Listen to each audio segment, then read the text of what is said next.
I'm glad to see where folks are lining up here today for our next session on artificial intelligence. I've been talking about this for a while. There's a lot that has happened with artificial intelligence over the course of the last year. Really, almost on a monthly basis now, things change. And so as we talked about this, we realized trying to encapsulate all of this in an hour is virtually impossible. There's just way too much to do. And quite frankly, there's so much you can do with this to build your business. We wanted to make sure that we built this over time. And so we'll share with you over the course of this next hour what our game plan is for the next several months. We're going to give you opportunities to practice, give you some homework assignments during all of this. I will tell you when it's done. Vedam and I have been playing around. Zoom made a lot of changes to what they do with webinars. And so we've spent the last half hour trying to navigate some of those changes to Zoom. So bear with us if crazy things happen during the presentation. But we will be uploading this. My afternoon we spent going on and working on getting this up and ready on YouTube. So if you need to go back and revisit it, YouTube is the place to get it. And we'll certainly send that link to you when it's ready. That's one of the advantages of you participating in the webinar. And not only that, we send you the link, but also we'll be having all the presentation materials that both Vedam and I have that we're going to share with you today.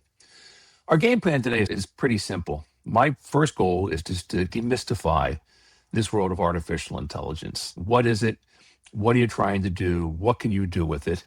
And I'm going to share a few things on my screen. Vedam and I are going to have our fingers crossed that I don't disappear and he doesn't disappear. We don't lose this whole thing somehow, which we just did a few minutes ago, and get back. If you have questions, if you scroll down to the bottom of your screen, you'll see a chance to raise hands. We'll know you're asking a question. We can look at that. You have a chat button there. I would suggest if you have a question, want us to take a look at chat, we'll be looking at that periodically as well.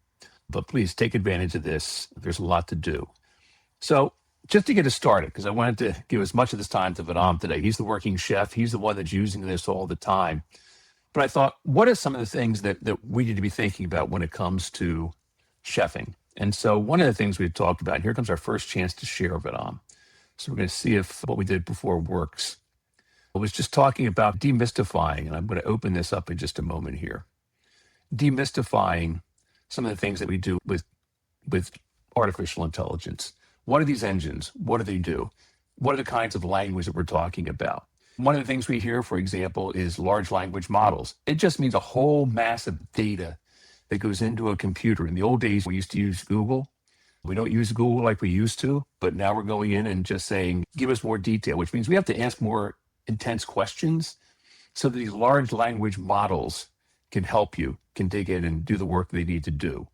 We talk about artificial intelligence as a thing.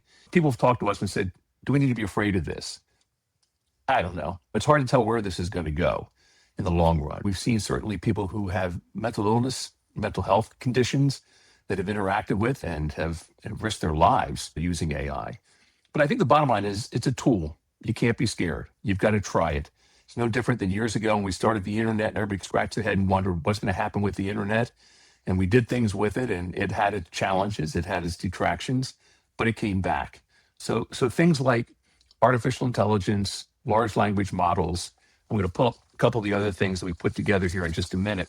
But just to give you some ideas of how to use this and what you have to have. So let's talk about what's right for you. There are a series of programs that are out there. And again, I'm going to see if I can share the screen. This is the challenge that Dom and I were having a little bit earlier that we haven't been able to get quite right today as they change things with Zoom webinar. So again, bear with us here while I try and open some of this. But let me open this with the tech speak first. So, and Vedam, you can tell me if I got this open right or not in just a moment. Okay. I'm going to try and share my screen. I'm going to pray we come back. There we go. You're there. That's a good start. And let's see if we get it. Yay. All right. So this is the chef speak that I was talking about a moment ago. One of the things you hear about is generative AI. I'm going to get our pictures here, but I'm going to try and get them out of the way so I can see what I've got up here. There we go. Generative AI, it basically creates new content, text, menus, images from your basic commands. Really simple. It shouldn't be a word that scares you. It just means it's generative artificial intelligence. The key there, that I'm going to talk about that, and I'm going to talk about that, is the fact that you've got to be specific in what you're looking and asking technology to do and generative and AI to do for you. And so you hear that word basic commands. There are some basic commands. Sometimes I'll do a search like I used to do in Google but now I'll do it in ChatGPT or I'll do it in Gemini or the tools that I use. But clearly there's opportunities here to understand what it is. Large language models, you'll hear business schools and business programs talk about LLM and large language models. It just means that artificial intelligence, these engines like ChatGPT, are trained on massive data to understand human language. So where Google used to go out and just search very specifically for something, maybe bring back a website for you, this gets different. This takes massive amounts of data. And so you hear building, and of course, people are concerned about privacy, rightly so, but it's pulling all that data together to go back and research it quickly. That's why you hear about companies like NVIDIA. They're making these massive changes to the ability to compute data and are doing huge things around the world right now. And so that's what LLM does. A prompt is simply the instructions you give to AI to get it to do what you want it to do. Any one of your AI engines will do that. But the prompt is what you type in. And then again, this is where the level of specificity becomes so important. And again, as Vedam goes through how he uses ChatGPT in particular in his business, you'll see the prompts do make a difference. This is what you don't hear often, but it is out there, hallucination. And I've seen it happen, but I'm sure you've seen it happen. And that's when AI gives you the worst answer possible. Boy, are they convinced that it's right. So you always want to take a look at kind of a little concern that as you read something, just fact check it, make sure it's correct. I've had it come back, and in fact, you'll see it in my background. I'll point it out in just a moment, where it just decided on its own to pick some things out and put in the background of my picture. And I'll explain that in a moment. And that's what AI tends to do. So, but the good news is you can go back and tell it to fix those things. And the big language you hear now, the big words you hear often now is agentic AI. This is where AI really is taking that next step to something unique. It's almost becoming, for those of us old enough to remember the Jetsons, it's almost like it becomes Rosie, the maid that was at the house with the Jetsons. But this is where AI can actually begin to make its own decisions and use tools to manage the process. So it's not just a single task, but rather, and I just did this the other day with a program where I went in and actually reverse engineered, and this is another business, a competitive website to understand where the gaps were in the work that we were doing. And it came back and gave me that data. So we just want you to know when you hear these things, there's nothing scary about it. People will try and make it sound like it's the worst thing. Agentic AI, there's going to be robots running down your street and trying to kill people in a few days. None of that's true. It has to be managed. And I think we're going to see things continue to change over time. I think you'll see government come in and try and regulate it. But these are real basic. And by the way, we'll be sending you these little cheat sheets as part of the program here. So don't worry about having to write it down or keep the information. We're going to send that to you. So let me bring you back here. Those are really, I think, the big things to remember to get us started. And then once you've got that, and I'm going to work on getting the next, but on, keep your fingers crossed for me here, that I get the next one open and make sure that I can share it with everybody. So what do you have to use? What platform do you want to use? What are the platforms that are out there? And bear with me because I have one more graphic here I want to get for you. And of course, it's not going to come up now, so we'll come back to that. There's really just, I think, 4 what I would consider to be key platforms. And Vedam, jump in there if you think there's anything different here that I'm missing. But ChatGPT is kind of the granddaddy. It was out there first. Clearly the biggest. It's continued to grow.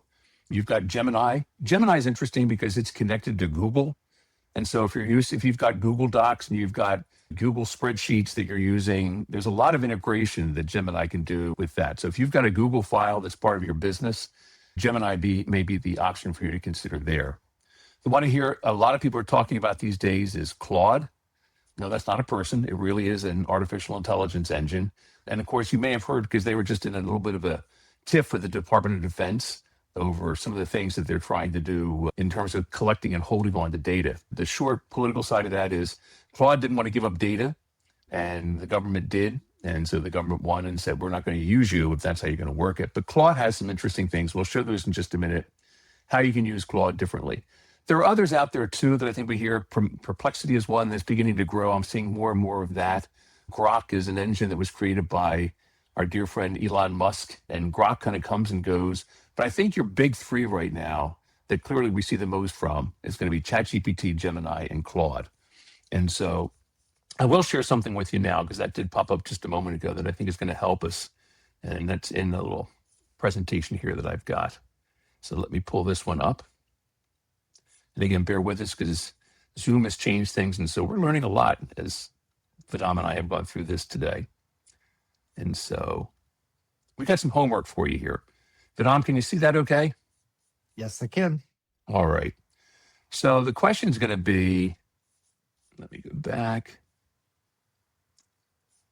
And I want you to just take a moment now while you're sitting there. Don't have to write anything. We don't need to know your answers, but I'd like you to write this down because we're going to give you an idea where you probably are most comfortable in using it, one of the engines.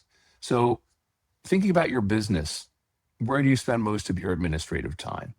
Is it brainstorming new menu concepts and creative dish names? Is it digging through my Gmail?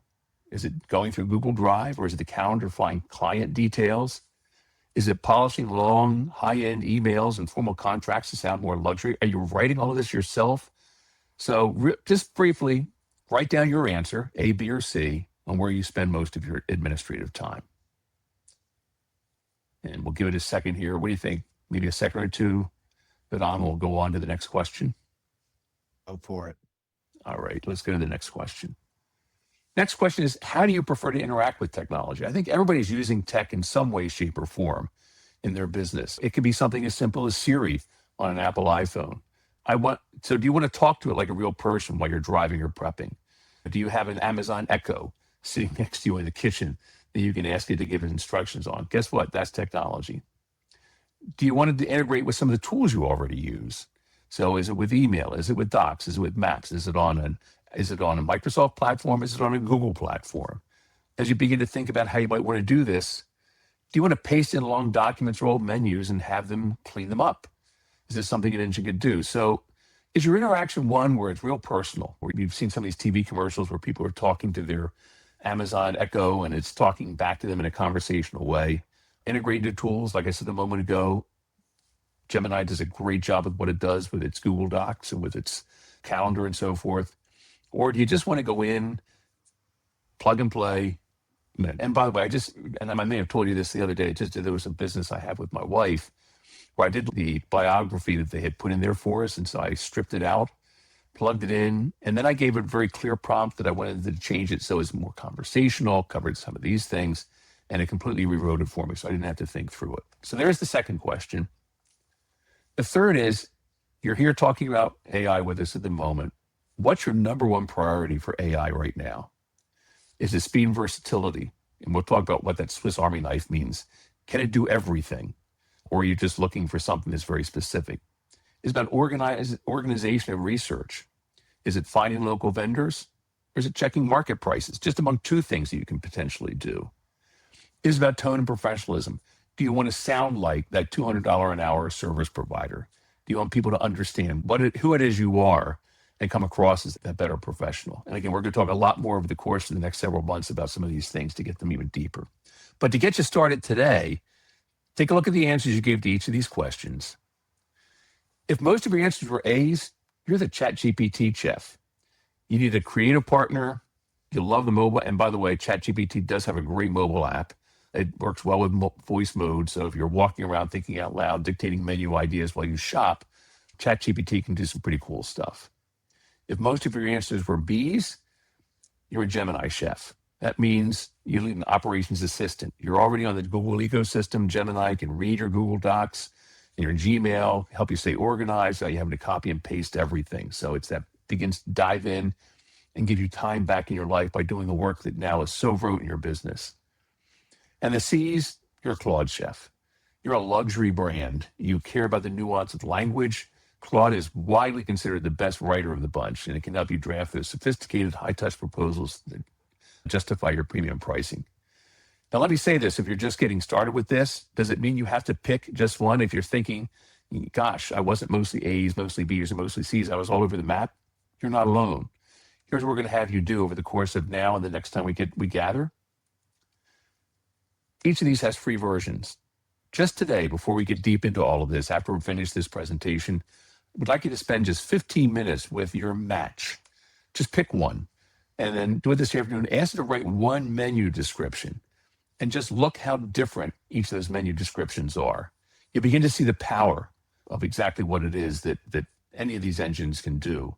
And ultimately, over time, as you learn to write more precise prompts, and I think that's clearly one of the things that we see more important than anything else is the detail in the prompts is the thing that we need to do to make sure people are paying attention and being successful at what they do. So, but all that said is just to give you an introduction, because Vedam's going to go into detail now. He's got the meat of this presentation, but I just wanted to let you know, this is not something that's going to knock you out. This is something that you can use to build your business. If you want time back in your life as a personal chef, if you want to grow your personal chef business, if you want to find ways to look and feel more professional without having to hire somebody or putting something out in the marketplace that you think may or may not work, this is the way to get it done. And again, when we get done today, I'm going to present what we're going to be doing over the next several months. We're not leaving you with just this one presentation. We're going to leave you with a whole bunch of presentations and a whole bunch of tools over the course of the next several months to get you there. So I think now, but I'm more than anything else, I'm going to let you get started. And you've got lots of things for people to learn about today before we close things out in about 45 minutes. Very good. Hey, everybody. I want to thank you for joining us today. Today really isn't about learning about technology. It's about learning how to think differently about your time and how you use that time. AI by no means is going to help you in cooking, but it's going to help you so greatly on the back end of your business. Let me give you a little bit of history here. January a year ago, I had gone through some major spinal surgery and I had to recover for about 3 months, and I really couldn't even get back into working until 4 months after the surgery. Oop, there's my cat. Hey, everybody, that's Patches. Get down. So anyway, so while I was in that recovery mode, I was going through a lot of stuff playing in my head about how things were going to be different. And one of the things that I really wanted to focus on is I wanted to get the most bang for my buck in the least amount of time that I could achieve it. So my point of view was I wanted to have $5 tickets and fewer of them, and instead of having a lot of mediocre prices. That was part one. Part two, every year since I've joined the USPCA, every January, I would sit down and rewrite my proposals, my contracts, my consultation sheets, all of those sorts of things I would rewrite every January because I would use them throughout the course of the past year, and I would see different things that I wanted to change about them. And so that's what I would do is I would sit down every January and rewrite these things. I would take notes throughout the year, that I would compile all those notes, and I would sit down and rewrite them. During that recovery time, my husband, who is a grant writer, started using ChatGPT and started telling me about all the different things that he was doing with it and wanted me to try it. So I thought, okay, great. I started off with going into a free version, and that's really important here, a free version of ChatGPT. That was the only one I wanted to try there. And I told them a little bit about my business. So, in other words, I told them about my brand. I told them about my target market. I told them where I serve, and that I was switching modes from, yes, I was still a personal chef, but I was moving more into my concierge catering business. So I told ChatGPT about what I wanted to do, and it immediately spit out. Let me see if I can share this. Yep, right there. Share. So what it ended up doing was it wrote down and created a consultation sheet. And this was a very in-depth consultation sheet. That's page 2 of it, page 3, and page 4. And by the way, Vidam, we will be sharing this with everybody. So if they're Yes, worried yes, about not being able to see it, yeah. I have taken the time to put these all into a slide presentation, so you will get the slide presentation at the end of this format. So it ended up creating this consultation sheet. Perfect. I got the consultation sheet. I had reminders of all the types of questions that I needed to get from the client to get as much information from them so that I could then move forward with my proposal. Because I felt like if I didn't have all of the necessary information, I was giving them needless information in a proposal that wasn't even necessary for that individual client. So once I got that information, then I put in my existing previous year's proposal, and it came up with this proposal sheet. This is page 1. Now, what you'll see here is copy and paste the client information from the consultation sheet. I would take this information that you're seeing right here, and I would copy and paste it here so that it was all formatted the same way. It did write a brief V culinary and personal note from V culinary. Now, this is very generic, and I'm going to share with you an actual proposal that I use for another client, and you'll see how different this note is. This really gives them the meat of what we're going to be focused on. Then here I go through all the options that I'm going to give them for their event, then the total. And this was something else that ChatGPT offered to me.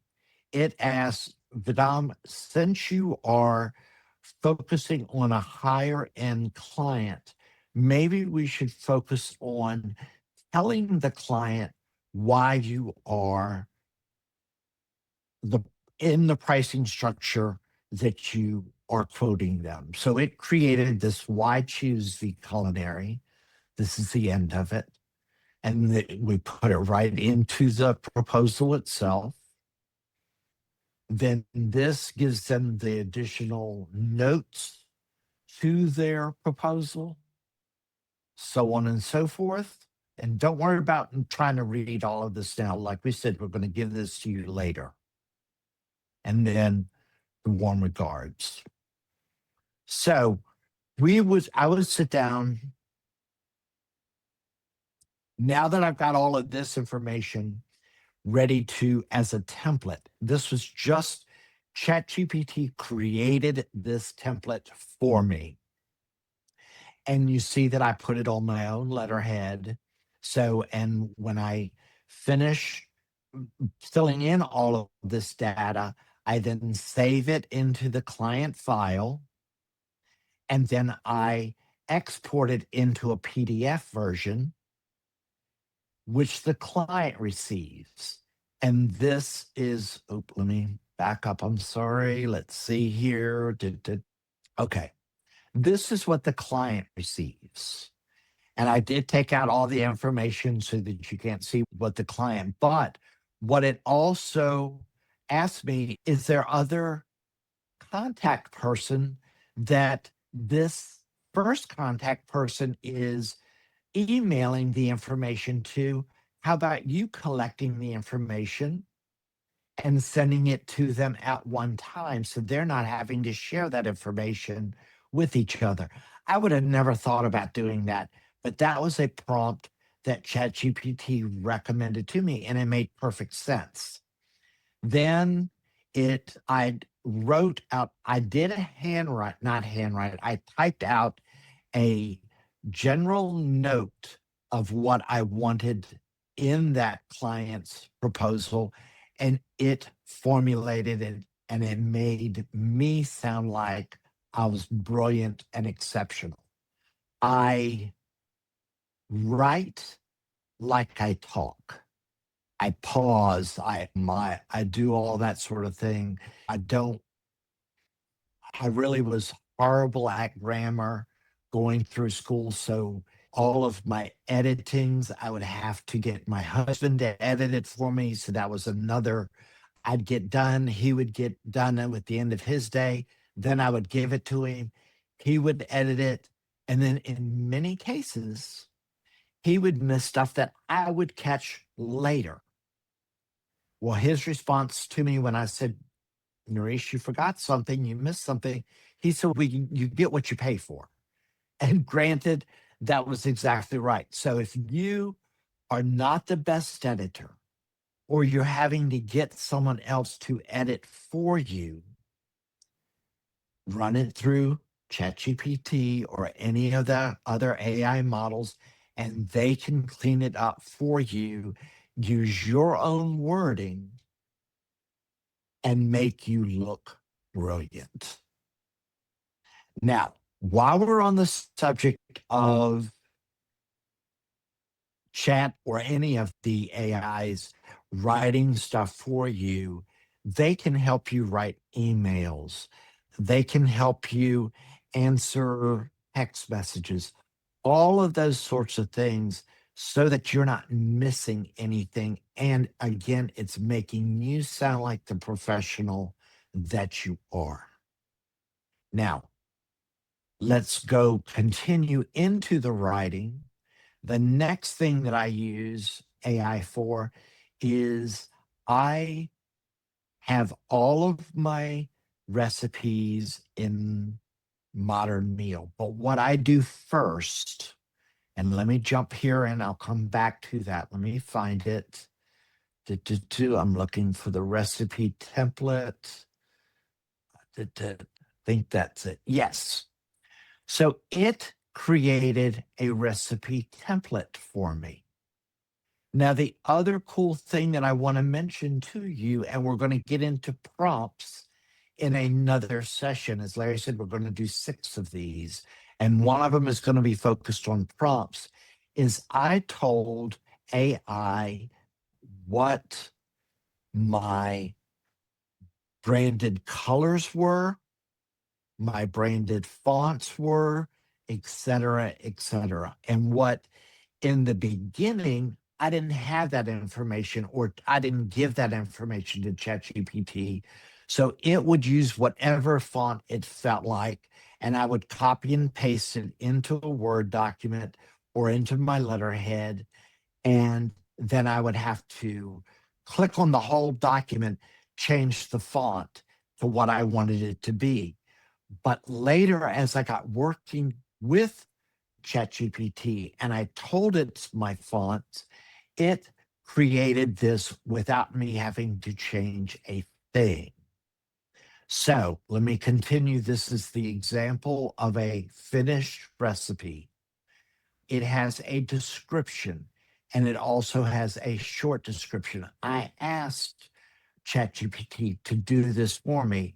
And whenever I'm giving it or asking for a description, I give it a name. If I haven't created a name, I will sometimes ask it to give it a name. But most of the time, I can come up with the name. But I get really screwed up on creating this sort of stuff. So I give it the title of the dish and I give the ingredients, and it turns around within seconds. It creates this long description and a short description. It then gives me the directions, and it's formatted exactly how I want it to look.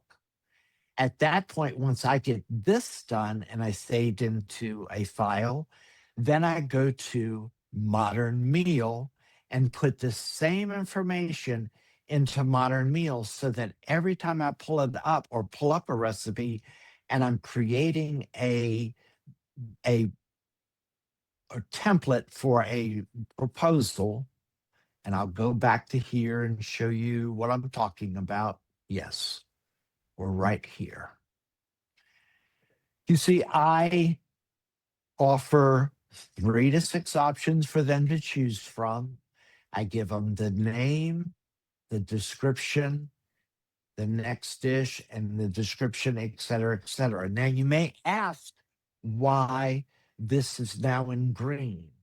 When the client turns around and tells me what they want or what they've chosen from their proposal, I highlight it in green.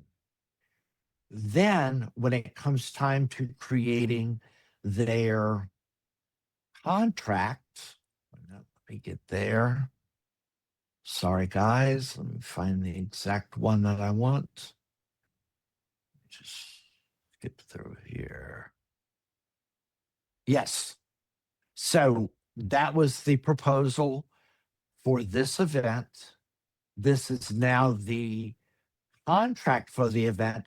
The things that were now in green, or I changed to green in the proposal, I now put it into their contract, and everything is there. So all of the information, I'm not having to rewrite or rescript this information. Once it's done once, it's done, it's completed. I never have to refer back to it. Then it not only tells what they're having with their meal, but then it gives the logistics of the contract, the deposit, the guest count, the rules and regulations, the cancellation policy, leftover for foods, et cetera, et cetera. Larry, I've been talking. Is there any questions that have arisen that I need to address? So far, we're looking good. Okay, good. So if I'm going too fast with anyone, please slow me down because I've got a lot of information to share for you. So anyway, what we've gone through is I want you to understand that I started off with ChatGPT and I started using the free model of ChatGPT. At that time, and for the first probably 9 months, I used the free version always. Now, if I got into a long extension day of asking a lot of questions, there would be times when I would get an error message telling me that I had used up my quota for that 24-hour period. So then I would go to the next AI program, the Google Gemini, and I would do the same sort of thing. But at the end of that 24 hours, I'd always seem, for whatever reason, I got stuck on ChatGPT and it was the one that worked for me. It was at that time, like I said, 9 months later, when I was really starting to use it on a daily basis, that I decided, let's go ahead and get the paid following for ChatGPT. So that is the one that I use most. So, hey, Vedam, if I could interrupt Yes, real sir. quick, I'm sorry to do this. Yes, We had a sir. question just come in, and Sure. one of our watchers says, "Is it typical to have this many pages for an agreement? Is it best to be as formal as this?" That is totally up to you. One of the things that I wanted to do was I wanted to market myself as the high end concierge caterer in this area. And so with that, I asked, what is the typical page number or quota for a contract? And whatever the answer was, they told me, and I followed that rules and regulations almost to the T. I'm not saying that mine is the best, but what I will tell you, a client always knows what to expect and what I expect out of them. Now, you may ask, what do you expect out of them?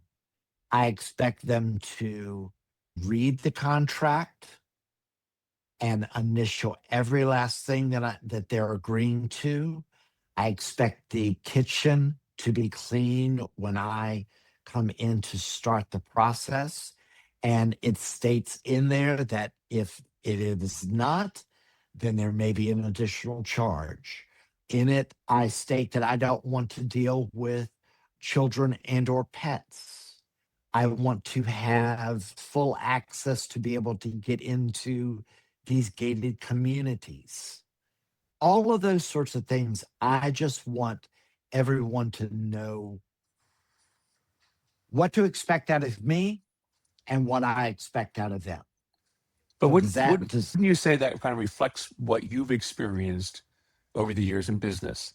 So some of the nuanced things that you have in your contract really relate to things that have gone right or gone very wrong that you want to make sure are addressed. And that's where I think this comes in handy, right? Because then you're able to identify those strengths and weaknesses from prior services you want to make sure is always addressed in the contract. I think that's the important thing here, right? Is that for each yes. chef, those nuances really depend on their experiences. But I think this is also the value of our community that we have with USPCA is that we can learn from each other. So there may be experiences that Vedam, and by the way, I will tell you this, Vedam really does love pets on it. He's got a cat, and I know Vedam well. He's been very nice to my dog. So don't hear it because he doesn't want to deal with animals, that he's very much an animal lover. So I'll just throw that in there. Oh, yeah. I will sit right down in the middle of the floor and play with the pets. I just don't want them under my feet while I'm in the kitchen. It's dangerous for me. It's dangerous for them. It's only when I'm in that kitchen cooking. When I'm not, I want to be right down on the floor with them. So it's really just my CYA, and I'm happy to share these. You will be getting these contracts, an example of these contracts. Take what you want and use it for yourself. And what doesn't seem applicable to you, my way is no better than somebody else, and it's no worse than somebody else.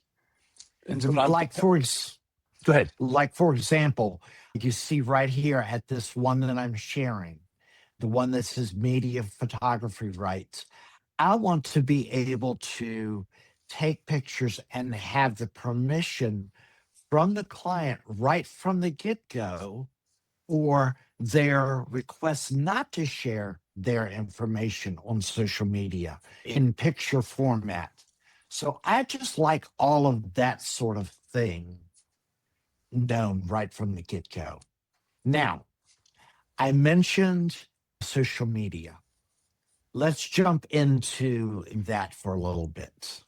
2 seconds, if we could. The Pat had a follow-up question. And she Sure. wants to know, do you meet with your clients and then actually read through the contract with them? She says she usually does, and that way she can confirm all the details.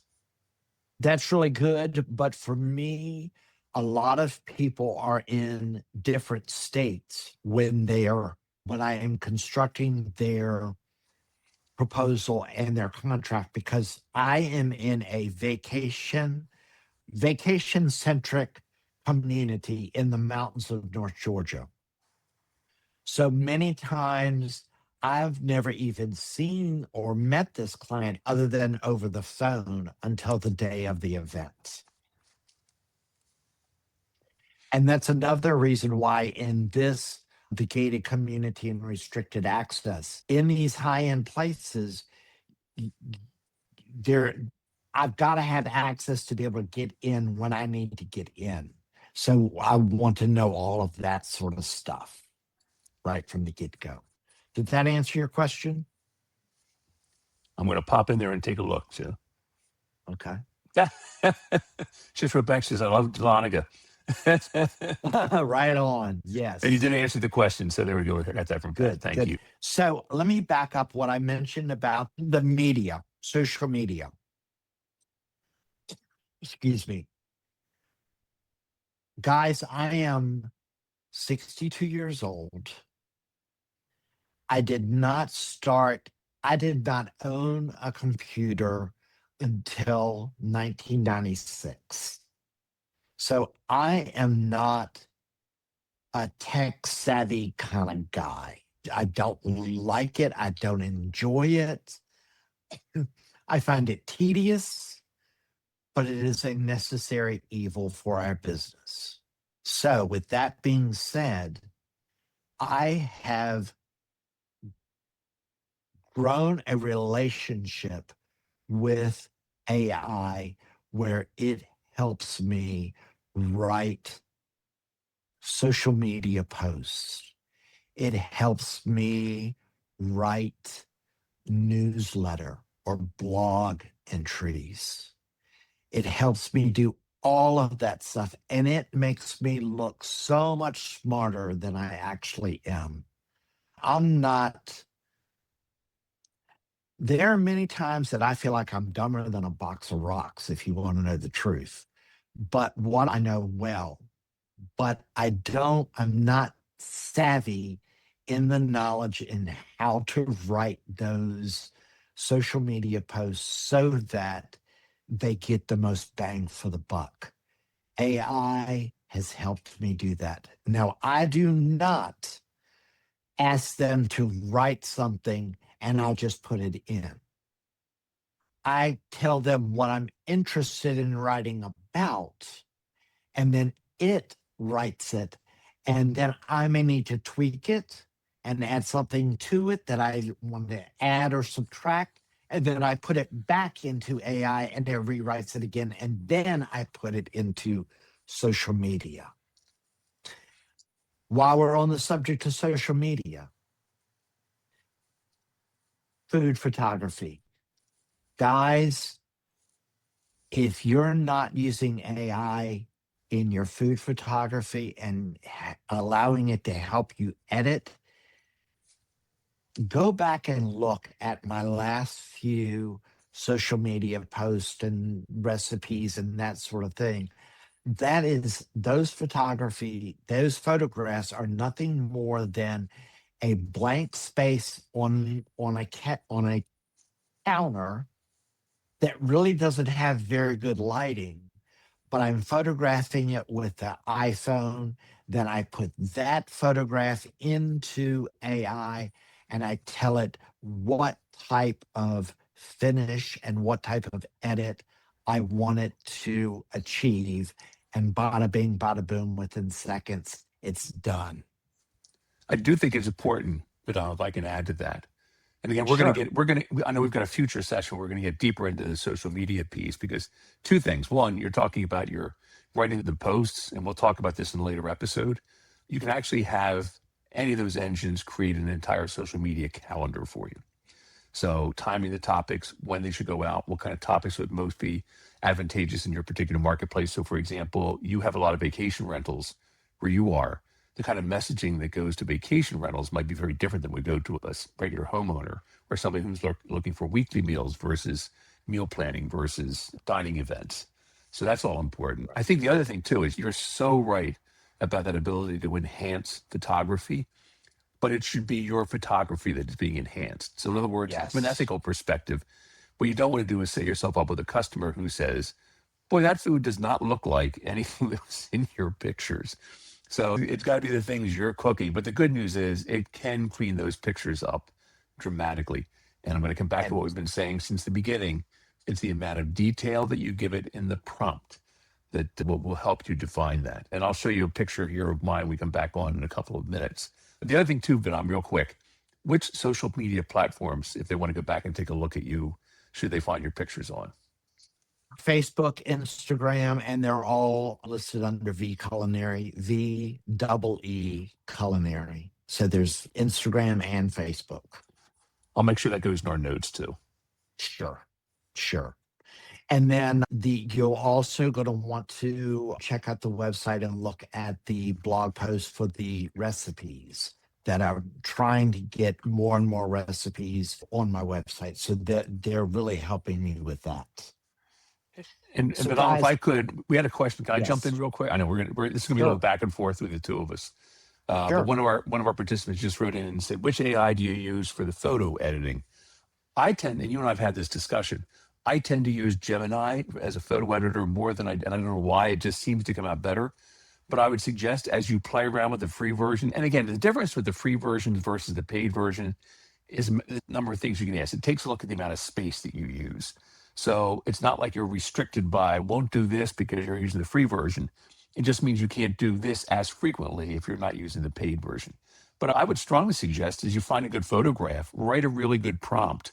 And again, we're going to talk about this in more detail in an upcoming episode, but write a really good prompt and then see what each of these engines can do from an image enhancement perspective. And once we get done this particular session with Vedam, well, I'll show you something we just did recently and Vedam just did today in terms of our backgrounds. And I'll explain something because it also ties to that hallucination that I was talking about before. Michael, hopefully that answers your question. But Vedam, if you want to talk about where you're using for your photo enhancement. I am a ChatGPT fanatic.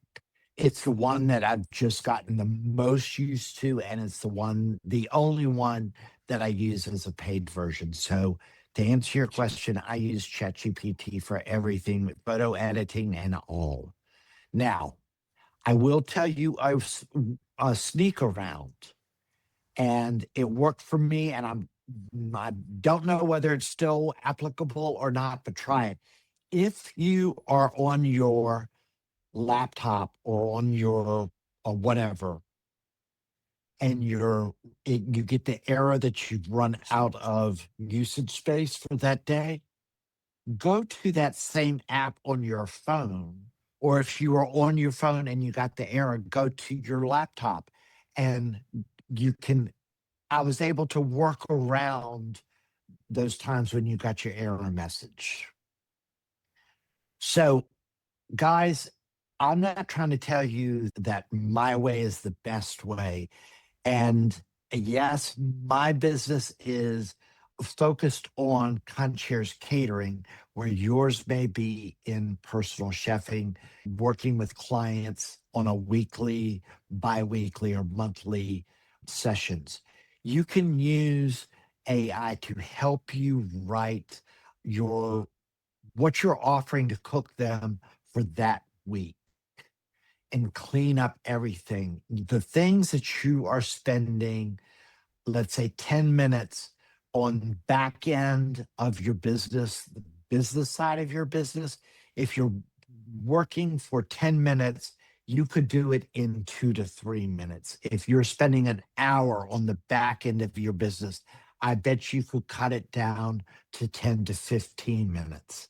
So it's going to start saving you so much time, so much effort, and so much energy as you're working with this.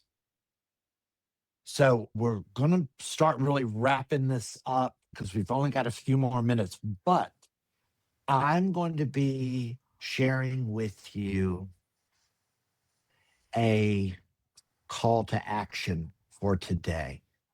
There's 1, 2, 3, 4, 5, 6, 7, 8 things. What I would like for you to do before we meet back is pick 3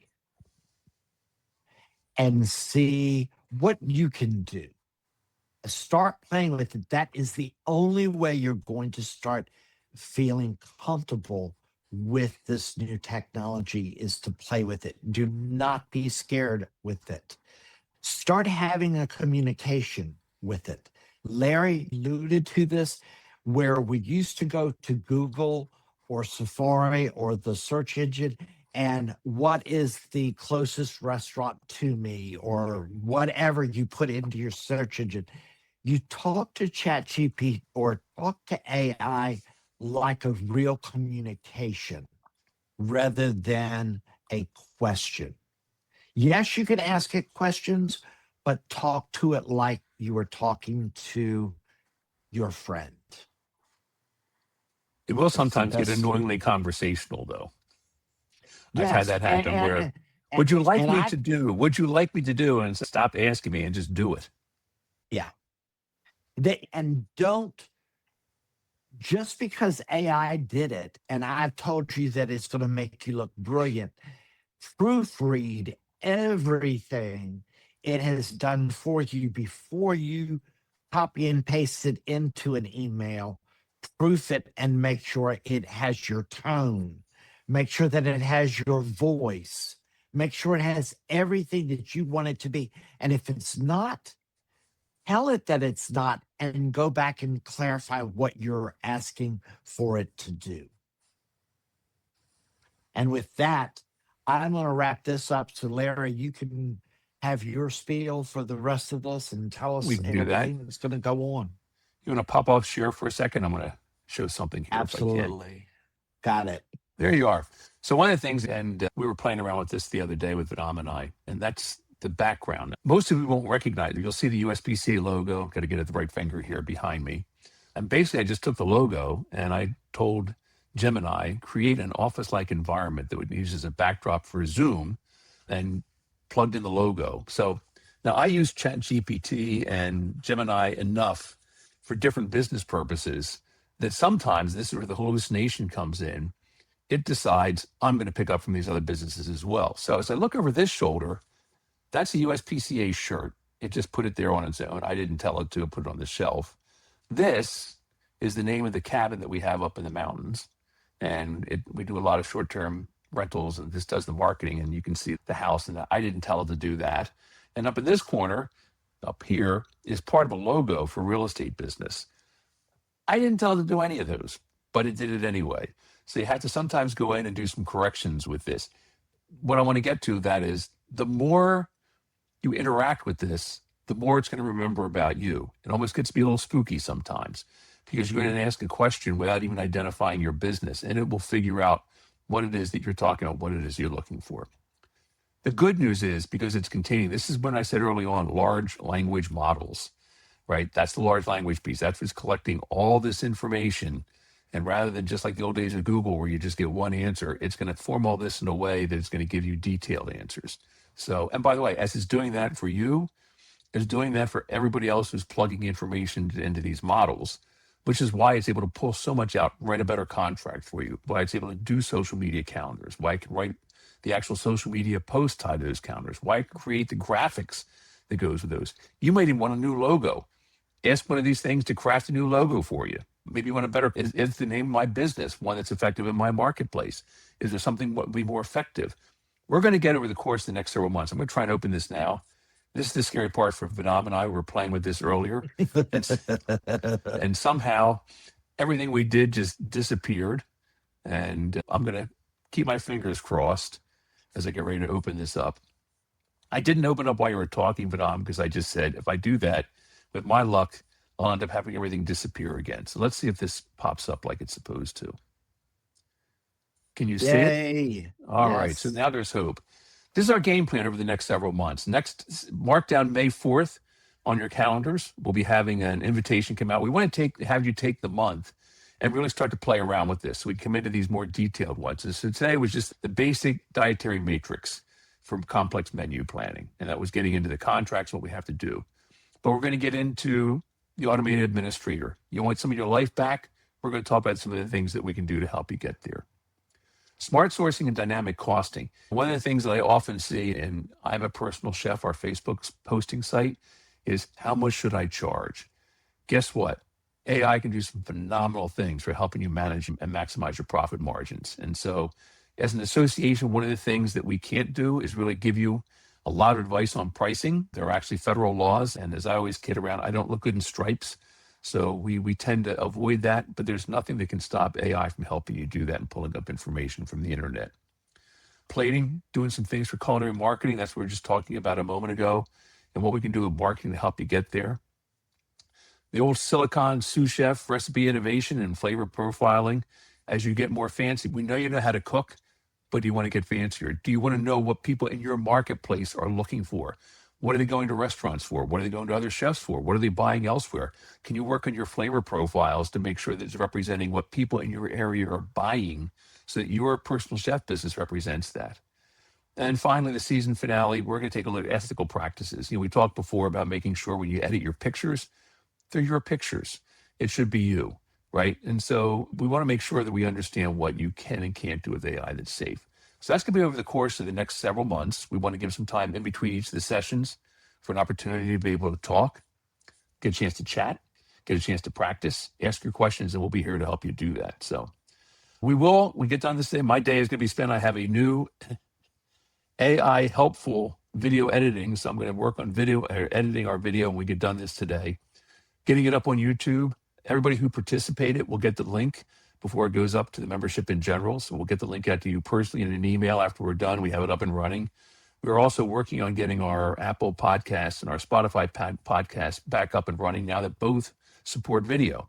So we're excited about getting this message out there. But stay tuned.